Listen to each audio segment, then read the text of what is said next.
If you've been here before, apologies for the broken record, but want to make sure that everybody has space to not have the perfect Keeper account. We use Keeper for our own consulting practice. It is a hot mess. It's okay. So, all of these are just inspiration for what we could do if you are looking for somewhere different or new, or you're trying to consolidate things. None of this is us sitting up here on our pretty pedestal because we're just like everybody else. We have a messy closet, we have a junk drawer, we have things that we need to clean up.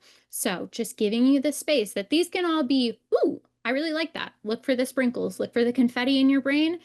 Do not put more pressure on yourself. We are all going through our own bits and bobs and things, personally and in business. These are all things you could do if they sound fun, if they sound exciting. These are not things that you should do to be a better business or to be more organized or to like have that big weight on you. So I will get off my soapbox now, but I want to make sure everybody's starting on a really solid foot that don't beat yourself up if you're not using all of these. Heck, half of these are new pieces of this. So let's just all go in with that mindset today. Yeah. Perfect. Thank you. And with that, today our deep dive is going to be on client notes. So quick one-on-one about what they are, where they live, give you guys some common examples that we've seen across various firms, just again for a little bit of inspiration. And then we want to highlight the somewhat recent addition of notes templates. And then as usual, we will open up the Q&A, we'll get into our demo, answer any question that you have about utilizing or optimizing or just exploring Keeper further. So, with that, what are client notes? This is Ooh, a quick space. mention here, Yeah. Jody. Forgot to add this in the slides. Feel free to throw things in the chat as they Yes. come up. That is one of those that both of us are so terrible about, like trying to write it down and then you come back to it later and you can't remember what that chicken scratch means. So throw it in as we're going along, whether it's about call notes and something we talk about or something different. Fair game, but we'll start on those questions and go in order. So feel free to throw those in as they come up. Don't feel like you have to sit like a little Yes. student in your desk and wait until you're called on. So you're good. Yep. Throw them in the chat anytime. Yeah, with that, Yep. go for it, Absolutely. Jody. Right in the chat. There is not a special Q&A button or anything like that. Just toss them into the chat and we will get into them. So real quick, what are client notes? It's a space for us to have internal documentation, a space for notes that are associated with that client. So it is at the client level. You can have multiple notes per client, so it can have a similar feel to having multiple Google Docs or multiple pages in a Notion or that kind of thing, where you've got multiple entries that you can sort through, that you can search through, and all of that. So it's just a place for multiple entries, again, specific to that unique client. And some tidbits or fun facts about them is that they're visible to all team members with that client access. They are not visible to the actual client. So these are all internal. They do have time-stamped note history, so you can see if and when it was updated. And my favorite piece of it is the fact that it's rich text formatting. You can do a lot in there to break up the text. It's not just plain black and white, small type. You can do screenshots, emojis, hyperlinks, all sorts of things in there to be able to capture the information you need and have it in a way that makes it easy to read and go back to review as needed. So where are these lovely client notes? You're going to find them again on the client page. You're going to go to that info tab. It'll overlay on your screen the client info, which is where your properties are, the option for details, and then your notes is that third tab. And that info button is accessible no matter where you are on the closed page. So it stays pinned at the very top there. You can always access it.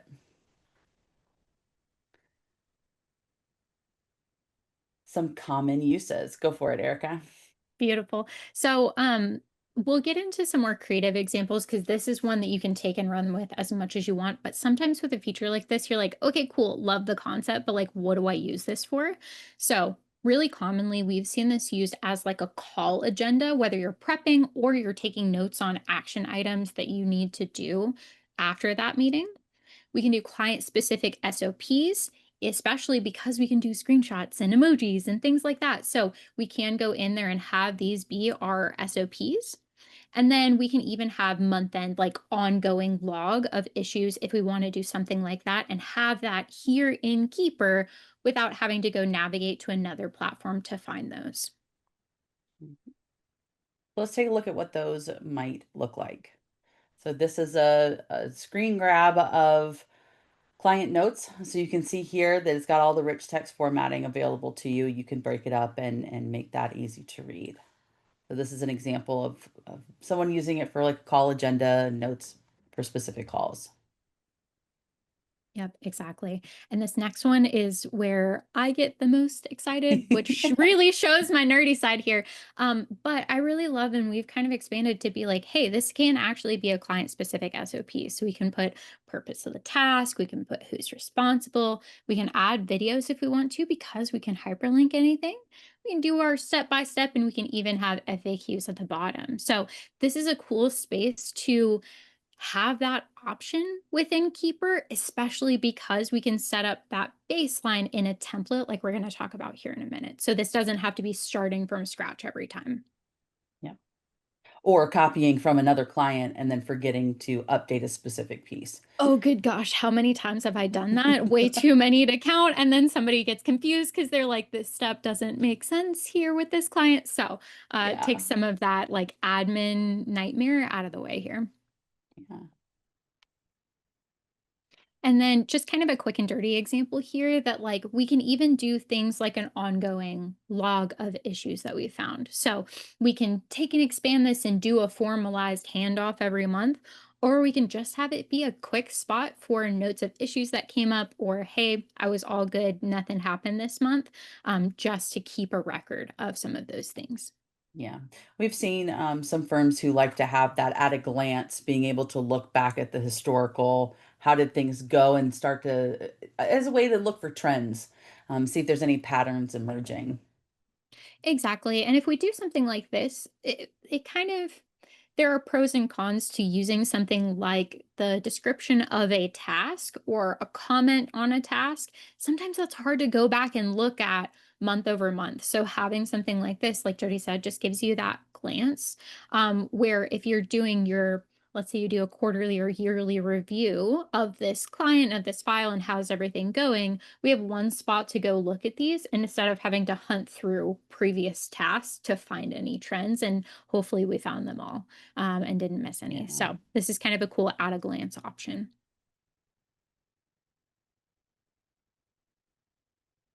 Now, one question we've gotten a lot is like, what's the difference between client details and client notes?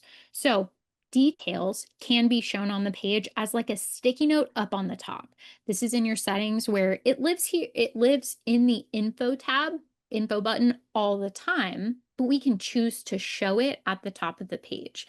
So, this is one single note, can be pinned to the top of the page and allows us to still do rich text formatting. We can still do hyperlinks, we can still do things like that, Mhm. but it's just kind of a quick at the top of the page, one single document or one single note, whereas client notes cannot be pinned at this time, but we can have multiple entries. So it gives us that like Google Doc feel where we have everything organized, we can kind of go through. These are text searchable, which is really cool because then I can search that keyword and not have to go think about what note that should be in and which call was that on. Was it February or January? I can have that and search something. I can also sort. So if I want to sort it by a specific title or the date and go backwards so I can look at old notes first, I absolutely can. Two other really cool things about client notes is that we have a history. So we'll kind of open this up when we get to the demo section, but on each individual note, you have a time-stamped log of changes that were made, edits that were made, and you can click those open to see the note at that time, which is really cool if somebody accidentally goes in and deletes a section or you want to see what updates have been made over time. We have that and can go back to something if something gets a little bit wonky. Now, the newest update and the reason that we're even talking about this today is that we now have templates that make it easier to use this across the board. So Jody, I'm going to have you walk through like creating Yeah. a template while this GIF is going. or GIF. Yeah. Don't come for me about if you say that differently. I'm sorry.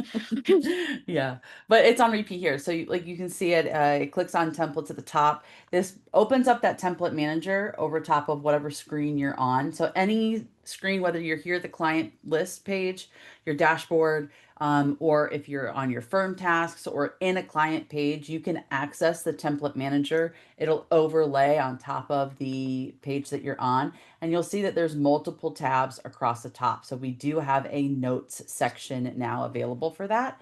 And just like with many of our templates, you can add new ones, you can edit ones that are currently in here. And then when you are in the client, or on your firm task, if you're in there and you go to your notes section, you click on to add a note, there is a space here for you to select one of those templates that you created. So then again, you can have that set up to where you just click on it, update the key pieces that you need to update, and you can have consistency across the board there. And one little fun fact before we go into our demo is that you can paste tables if you want to. So if you have something where it's going to be easier for you to update in a chart format, you can format that chart or that table in a different space. So that could be like Google Docs, Excel, any of those types of things. Format your table the way you want it to be, copy it, you can paste it in here. This is not a perfect thing, but it is possible. So it can be one where it could get a little finicky because it's not inherently designed to create the tables, but it will hold them if you paste them in there. Yeah, exactly. So this is one of those that we found just because we were like, you've got to be able to do this, right? Like it's not on the bar up top, but like I should be able to do this, right? So super transparent. It is not built in, which means that there's no easy, like, add a column to the right, options, things like that. You want to get it set up in a different software that allows you to do that easier, quicker, in a beautiful way, get everything the way that you want. We're going to paste it in, and there may be a couple of extra spaces in there, extra lines of space. So we want to be mindful. This is not like, hey, you can natively create tables in the same way. Like, no, no, no, no. It is possible though, and it is pretty cool to know that you can do that. So just take that with a grain of salt. Don't expect it Yes. to be an easy, like beautiful, masterful process, but it is possible if we're willing to get a little bit creative and spend an extra 30 seconds doing a little bit of formatting. Yeah.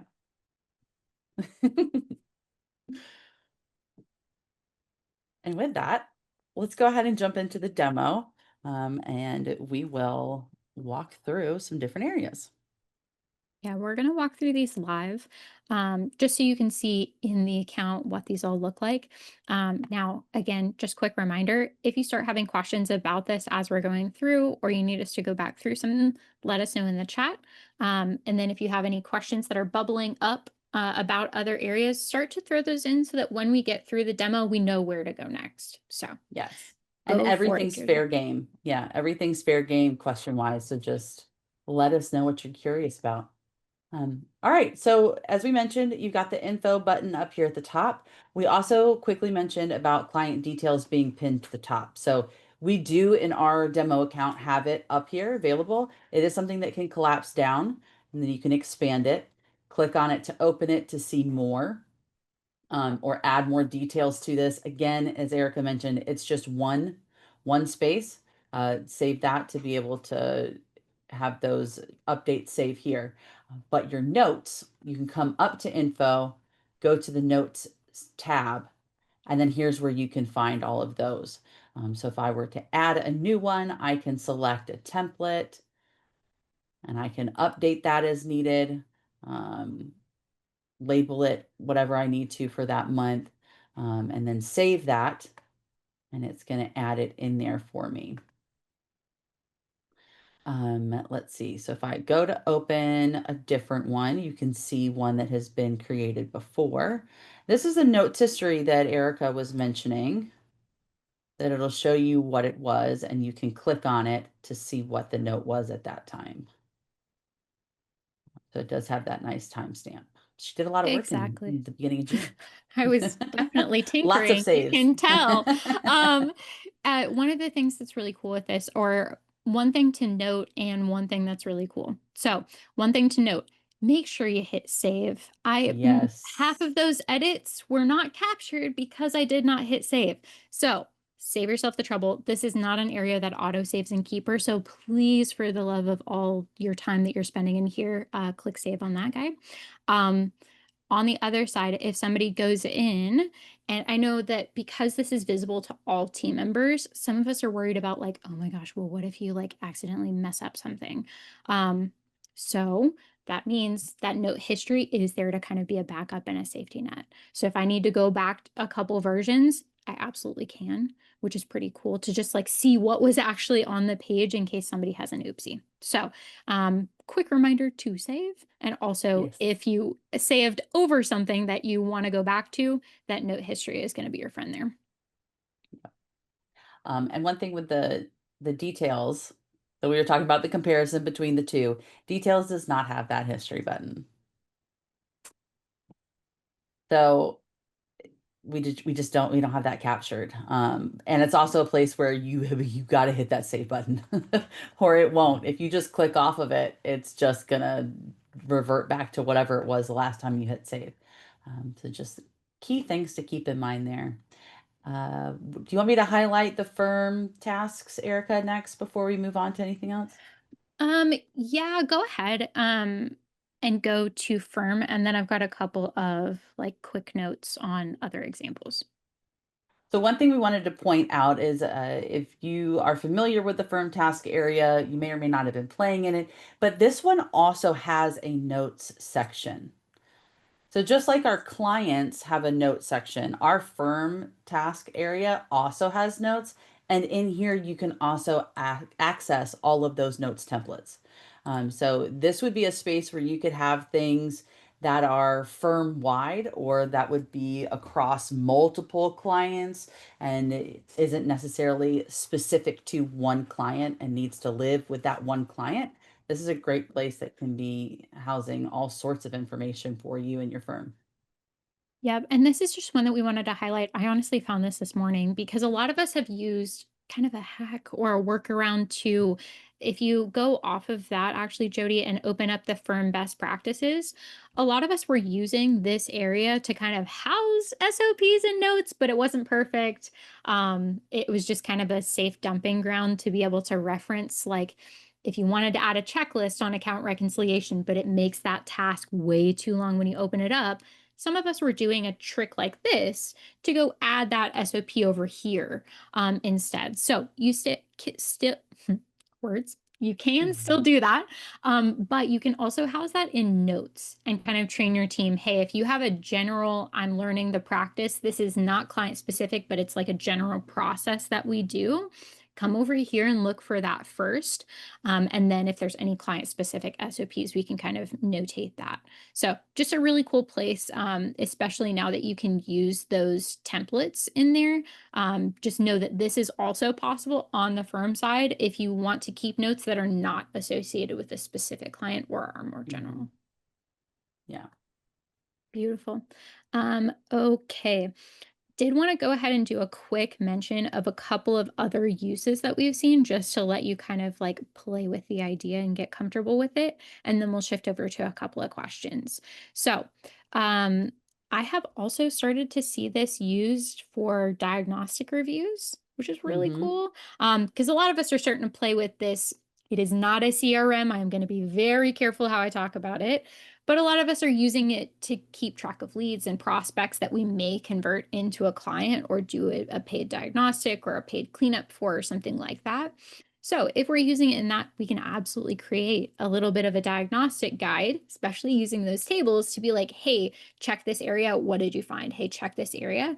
That also means if they do convert into a client, you have those original records. And when you start that cleanup, you have those original records instead of Hmm. having to go to another system. So if you are not already using a CRM for that, this is a space that you can kind of play with and hack for that. I've also seen this be used for kickoff call notes. So if you are one that does a kickoff call, either using it and creating a template that has your agenda, because it's going to be pretty similar client by client, general process, and then we may want to tweak it. That can absolutely be used for something like that to give yourself a baseline. We talked about for client calls as they're ongoing, but onboarding is one of those that we have a lot to cover in that call if that's the modality that we're doing to like welcome our clients. So having that be your agenda and then having space for notes at the bottom is another really good idea if you don't have a space for that already. So a couple of nerdy examples there that I wanted to share before we pop into questions. Excellent.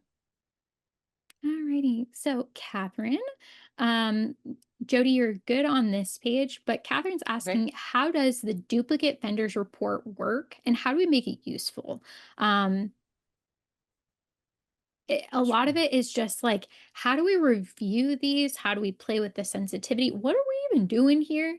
And Yeah. then we'll kind of go into if there's any other questions based on that. But let's start with just a general overview of how do we use this report and Yeah. especially like, how do we make this make sense?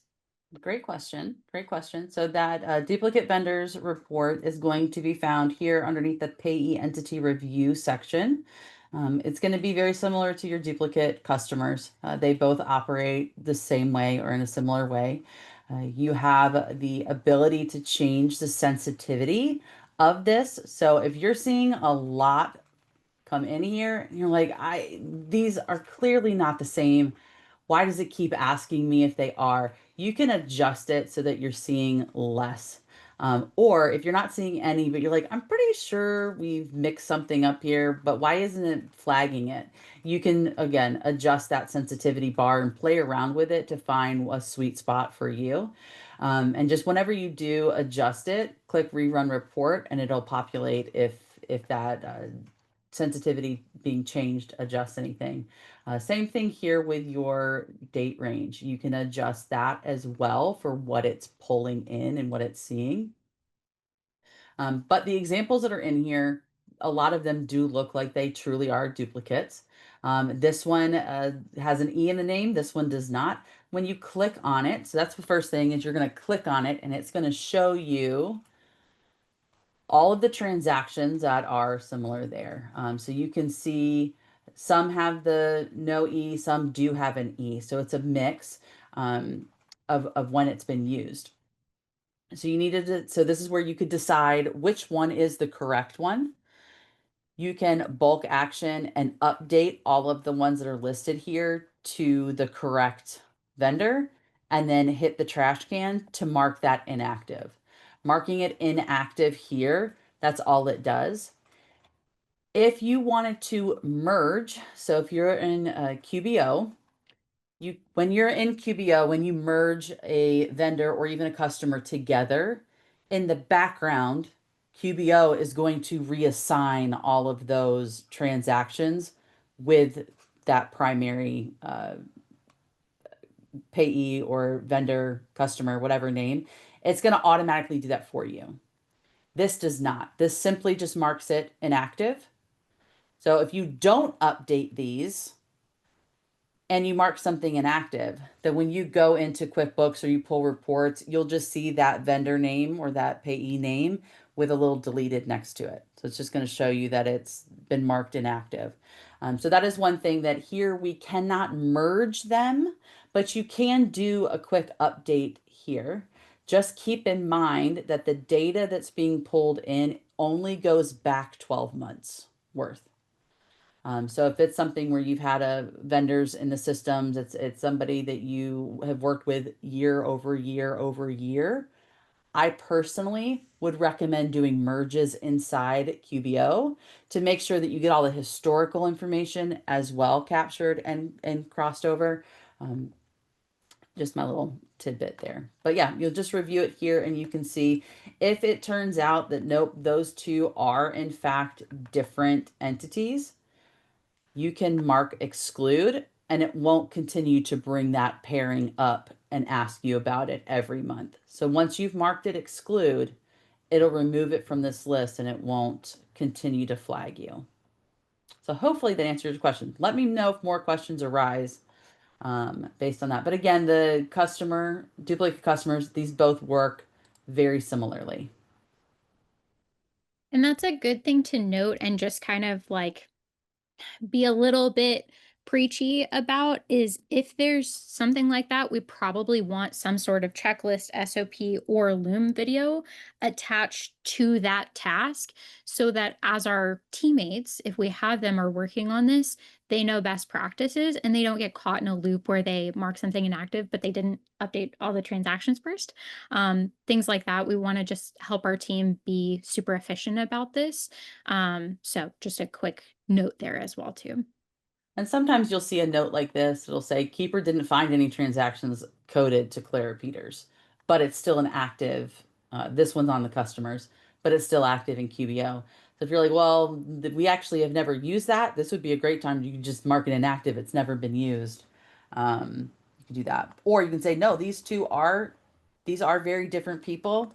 And I need both of them in there. You can just hit exclude and it's gonna mark that off and add it to the list or your excluded list, and it won't continue to populate here. Beautiful. Thanks for that quick recap on just like how that report works. I know that's Yeah, one where a lot of us see it as the default, but we're like, do you do this in QBO? Do you do this over here? What is this actually pulling up? yeah, So really helpful to get us context there. yeah. Alrighty, next up. So we'll go to our settings for this one, Jody, but this is a question about how do we pin those client details to Client the top details. there? Yeah. Yeah.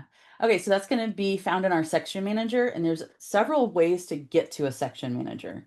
So if you're on the client page and it looks like this, and you're like, I want that extra space up there, you can access it from the three dots and jump straight to manage sections, or you can click on your settings wheel up here and go to your section manager tab. And then it's right here at the very top, client details. Just check that box to show it and it'll pin that to the top. And this is going to be firm wide, so you can't do it client by client. It's either turned off for every client or turned off for every client. So you can enable it from your practice settings and that will be a firm wide change. And this is a good one to note as well that client details, like Jody mentioned, there is one per client, which means that if you have a tax side and a bookkeeping close on this client, client notes or client details, I'm sorry, stays the same. So Yeah. good thing to note there. And whether you pin or hide that is also the same on your tax side. So if you don't Yeah. mind, Jody, do you mind flipping to that tax side just to give Yeah. us a visual and make sure? Yeah. So same client Looks very similar. details.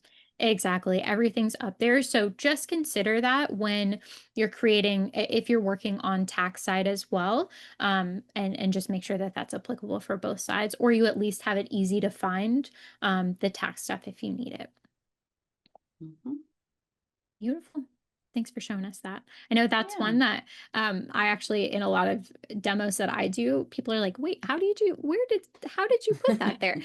So glad we could have that for anybody that's watching. And if you choose to have that hidden, but you still want to use it, it can always be found by clicking info and going to the details tab. So it's always available, always there. It's just whether or not you have it visible constantly or you have to go through the info to get to it. Yep, exactly. And like we mentioned, actually, this is one that if you'll just scroll down the page, I want to show that it does lock at the top of the page. For a lot of us, this is familiar, right? You don't need me to tell you this, but for anybody that didn't realize that, those are all going to be up at the top so that you can switch closes or go to your info or go to your notes or anything like that from wherever you are on the page. Mhm. All righty. Ready for the What's our next next question? question? Yeah. Beautiful. What do So, best practices with due dates for a single task that has multiple sign-offs. So the question is ultimately like, do we set the due date for the first person or the last person to sign off? And this is actually a really good question. This is Do one we that I've have heard a couple of one? times. If you go into financial Oh, here's a sign off. statements, Yeah, yep. here's a sign off. Great question. So first of all, what are the sign-offs? Real quick to recap that. When you are on a task, so this can be any task, custom task or keeper default task, any of them. If you click add here, and you only do one that doesn't have one on it. If you were to click add, there you go. You can choose to add a sign off. And here you can say, okay, who the first person is going to be the person that's assigned to the task. But if you want there to be somebody else who views that afterwards, you can add those in and you can add multiples if needed. So this is just going to be a way to have, it's a way to do built-in double checks and that kind of thing. But what are best practices for setting the due dates? This might end up being one of those areas that it's going to come down to your preference, and your internal best practices and how you're training your team. So inherently, this task is assigned to one person. That person is going to be the first one to sign off on it.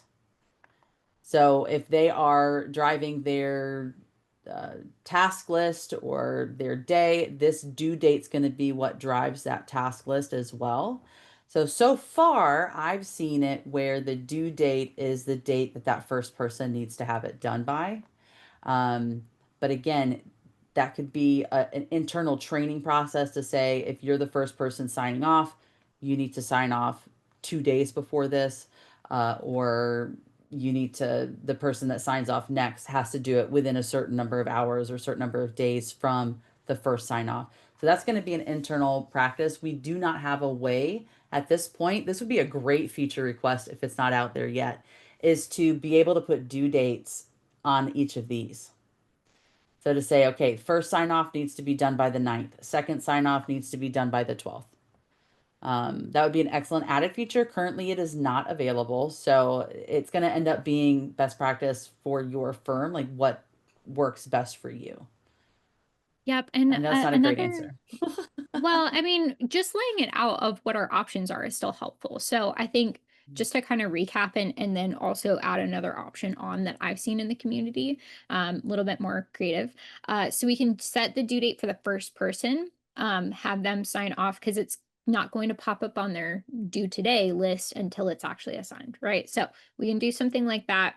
And then Keeper on the back end kind of flips that over to the next person.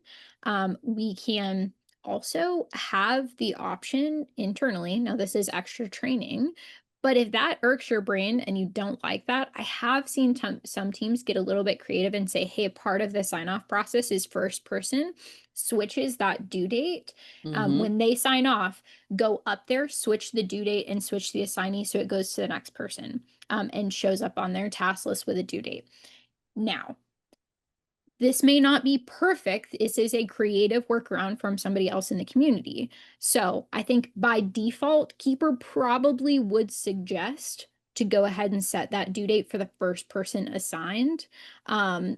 But there is an option to have part of your sign off process be updating the due date and the assignee as well. Jody, one thing that I do want to have be part of this question and this conversation is let's go over to the task list and see how we can look at the tasks assigned to us today so we could see this task for that first person, but Mm-hmm. also show what requires your sign off if you don't have that extra process of reassigning that task. I want to make sure everybody knows how to not miss a sign off that's on their plate because it's not going to be on your task list necessarily. Mm-hmm. Pending sign-offs. All right, so this save view that we have set up shows the number of sign-offs that are on each task here, who the next person is responsible for signing off. So that's what this view is showing. You can also have it where we've got this quick filter button at the top that says, okay, I just need to see all of the ones that require my sign off so that I know which ones that I need to pay attention to. So you can click that to do a quick check, um, for it to filter down to just what you need. So there's a lot of ways of doing that. If you aren't using this quick filter, but you're trying to see the sign offs and that kind of thing, and you're like, where are these columns? Come up here to the edit manage columns button, and you'll have sign offs here. This sign offs, that's going to show you the number. It's like a fractional thing. And then the next sign off is going to show you that user that is responsible for either the first sign off, second sign off, whatever phase it's in is going to be there. So you can toggle those on and then create a saved view so that you have access to that. Exactly. So what I've seen a lot of people do is a lot of us are kind of used to that idea of using the quick filters to show our tasks that are due today or maybe due this week. But then maybe we layer on top of that requires my sign off, right? So I want to see my tasks and my sign offs for the day, especially as like somebody in that manager role, because those are all technically on my list that I need to prioritize. So that's a way that you can see the sign-offs and the tasks and kind of layer them. We can absolutely do separate views and you check your sign-offs, you clear those off, and then you go to your task list. That may be another way to do it. So it's all about what helps you in your brain space. But I want to make sure that everybody on the call knows how to view those sign-offs, even if the task isn't assigned to you, because that's been a big, Hmm. big, big question because all of us are worried about missing that, which makes so much sense. But this is a way that we can kind of adjust and see that here on our task list because then it goes across clients, right? Then I don't Right. have to go inside individual clients and go look and see if I have anything assigned for me. It's too much work, especially as we expand. So let's use our task list for that and just show those columns or use that quick filter for requires my sign off. Yep. Any other Beautiful. questions so far? Not that I see here in the chat. Does anybody have any that are coming up for them? We can absolutely dig into some other nerdy topics, but I at least want to give everybody space and a quick second to type if they have something coming up. Catherine, glad to see that that helped. Awesome. Yes. Good. While we're waiting to see if anyone else has questions, we did highlight this before, but since we're talking about sign-offs, I want to highlight it again, that with sign-offs, if you are the next person in line, once the previous person has signed off, you get an email notification saying so and so completed the sign off. Basically, balls in your court. It's your turn. If you don't want to receive those, 'cause that's individual, every sign off, as soon as it goes, it notifies you. If you want to adjust how frequently you're getting those, you can come up to your user settings and come to notifications and you can toggle on to batch sign offs into one email. So that's going to change it from an immediate, the second somebody signs off on it and it's your turn next, it changes it from immediate to every 30 minutes. And that way, if you've got a big team, they're all doing their work and there's multiple sign-offs, you're not getting an email every minute. You'll get a batch of them. So you'll see a batch email every 30 minutes that shows you, okay, all of these are now available for review. Now, if you're like, I don't want any emails about sign-offs, you do have that option. You can uncheck this one where it says emails about comments, assigned tasks, and sign-offs. Just keep in mind that these are a bundle. So if you don't want sign-offs, but you do want assigned tasks, or you do want notifications when somebody comments to you, I would recommend keeping that toggled on because it is an all or nothing for those three options here for Yeah. now. I think there is a feature request out there to break those out, but for now it's all or nothing, and then you can batch them together if you want them less frequently. Yeah, absolutely. That's a really good mention there. And I have seen a feature request or two asking about whether we can get some more detailed, like I'd like to check these four, but not all of them, and kind of being able to choose a little bit more. So that's one that I will kind of pull the canny on so that it'll be listed under the video description. That's Mhm. actually a really good mention here. Um, Recording will be up on Friday. So if you have to jump for another meeting or anything like that, feel free. These are going to be clipped version where if you just want to go back to the like deep dive that we did, and then a longer version as well. So you have options either way, but those will be out on Friday. Catherine, it looks like you have more questions about the results that you're getting. I'm gonna find the link that we have. We do free 30-minute calls for a little quick intro call. So let's just hop on a call and we'll screen share with you and kind of see if we can help get you that resolved. So no sweat there. We won't take everybody's time here, but I gotcha. All right. I don't see any other questions that are coming up right now. Jody, do you want to shift to free resources and a quick goodie that we Yes. found or that we created this last month? Yeah. So we are all about supporting the community and your journey using Keeper. Learning it, there's so much to it. And we see people use it in a wide variety of ways. Some use it for just a very specific quality control or month end or just for 1099s. Like some people use it for very specific, and then it runs the gamut. And there's the other side of that where people use it for just about everything they possibly can. So it's a giant sandbox, and you can kind of take what you want, use it how you want to use it. But we have resources to meet you wherever you are. We do these monthly Q&As on the third Wednesday every month. We have additional resources on our website, hughesandstrong.com/keeper. And then old recordings of our Q&As are on our YouTube channel for you to go back through and look at some of the other features that we've highlighted there. We're very excited to announce that we have new community templates that have been uploaded in Keeper. So I can show you where this lives, but in the template manager, you have a space or a button that you can hit for community templates. And we now have these three available. It's a weekly bookkeeping tasks, a task for keeper receipts, and advisory meetings as well. Just kind of a variety in there.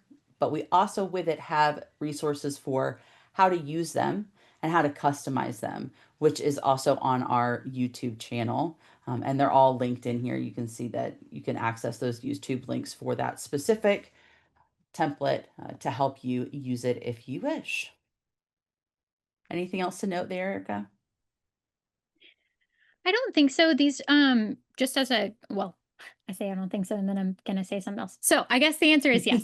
Uh, quick blurb on these. These are pretty basic, just to give you a kind of rough idea and concept to allow you to build out your own SOPs, or you can watch the videos on how kind of some inspo for how we've built these out or different options. If you're like, oh, these are cool, but I don't know where to go from here.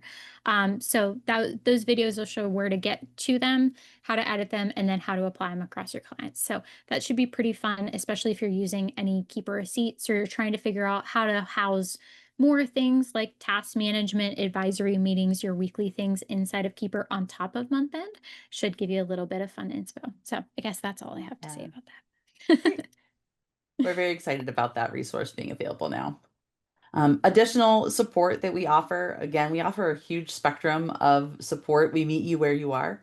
If that means that you guys just need a little bit of training on Keeper and how to use it, or if you've been trying to play around with it, but you're just not sure if you're optimizing it or you're not reaching the goals that you were hoping to have, we also do diagnostic reviews and can give you feedback and guidance or tips on, hey, these are things that you might be able to do to reach that goal that you're trying to do. We take on mini projects to take some of that workload off your plate. We do guided support to help you set up your own Keeper account. And then we do the full hands on, hey, I don't want to touch it. Please just set it up for me. We offer that as well. So, huge spectrum of services that we offer and provide. Again, we just like to meet you where you are and give you the support that you need. Yeah, we've been in different phases of our own business where we needed just the freebies or we needed somebody to do it all together or somewhere in between. So, really excited to be able to offer that within the community. Yeah. One thing that I want to make sure to mention is can we go back and show where to get to those community templates? I know Yes. I've gotten a couple of questions about those before that people just didn't realize they were out there. So let's cover that while we still have a couple minutes. For Sure. anybody that has to run, you are more than welcome to. We will see you next time. And if you have any other questions, throw them in the chat because we'll make sure to get to them before the end. Yeah. So again, we talked about when we're on the client page, you can access templates from the top bar. But if you're on a client page, click this little drop down and you can pull that template manager overlay up. It's here. And at the very bottom, so our template library is quite big, so I just collapsed it. And you can see browse community is here. And then this is set up to where you can filter by anything here. You can see most popular. There's our weekly bookkeeping tasks there. You can see newest. That's going to be our keeper receipts and advisory meetings. Those were two of the newer ones posted. So there's lots of ways to look at them or find them. Click through. You can see a wide variety here. You can also search if you're looking for something specific. You should be able to search for that as well. But these are all community templates, so anybody can post to here if you would like. Um, and if you do end up posting, you can see that by clicking here, community task templates. These are the three that we have uploaded for the community. Yeah, And then there's the absolutely. browse. Really good mention there. Thanks. Yeah. Well, I don't see any other questions coming up. Um, We can do you give have people a few anything? more days or a few more minutes in their day, back in their day. Yeah, exactly. So, if anybody is just didn't quite get to it fast enough, or anything like that, Jody, if you'll go a couple slides over, you can go to hughesandstrong.com/contact to reach out to us, and we'll get you an email or a Loom or schedule a session with you. So, we'll go ahead and give you a little bit more of your Wednesday back. Recording will be up on Friday and emailed out to everybody that registered. So, you should get that email. But otherwise, have a great rest of your day, everybody. Thanks for joining us.